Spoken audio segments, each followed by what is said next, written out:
আসসালামু আলাইকুম। কেমন আছেন আপনারা সবাই? আজকে আমি কাঁচা আমের মোরব্বা বানাবো। তার জন্য প্রথমে আমি 2 কেজি কাঁচা আম নিয়ে নিয়েছি। তারপর আমগুলোকে ধুয়ে পরিষ্কার করে আমের খোসা ছাড়িয়ে মাঝখান থেকে কেটে নিয়েছি। তারপর একটা প্লেটের মধ্যে এক টুকরো আম নিয়ে একটা কাঁচা চামচের সাহায্যে আমটাকে খুব ভালোভাবে কেচে নেব। একইভাবে সবগুলো আম কেচে পানির মধ্যে ভিজিয়ে রাখবো প্রায় 3 ঘন্টার মতো, যাতে আমের টকটা পানির মধ্যে বেরিয়ে আসে। ফিরে আসলাম 3 ঘন্টা পর। এবার আমগুলোকে ভালোভাবে চেপে পানিটা ঝরিয়ে নিব।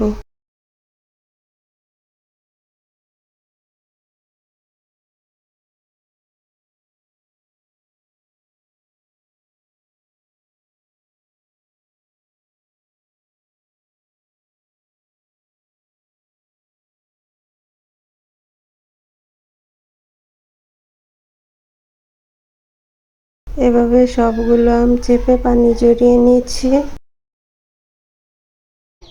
তারপর চুলায় একটা কড়াই বসিয়ে 3 টেবিল চামচ ডালটা দিয়ে দিব।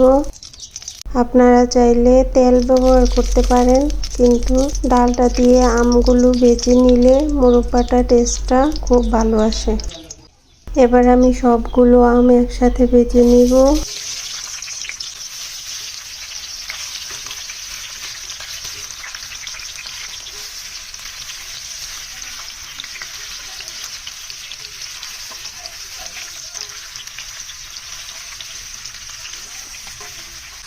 আমগুলো আমি ভালোভাবে ভেজে নিয়েছি।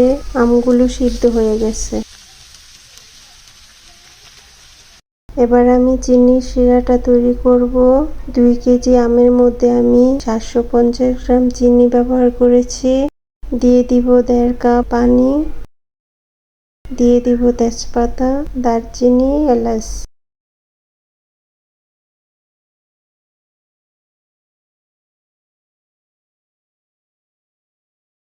চিনির শিরাটায় বলক উঠে গেছে। শিরাটা আরো একটু জাল করে নিব।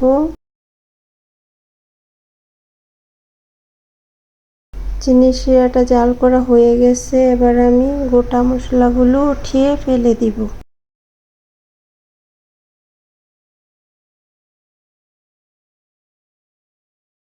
এখন আমি আমের মধ্যে চিনির শিরাটা দিয়ে 5 মিনিটের মতো জাল করে নিব।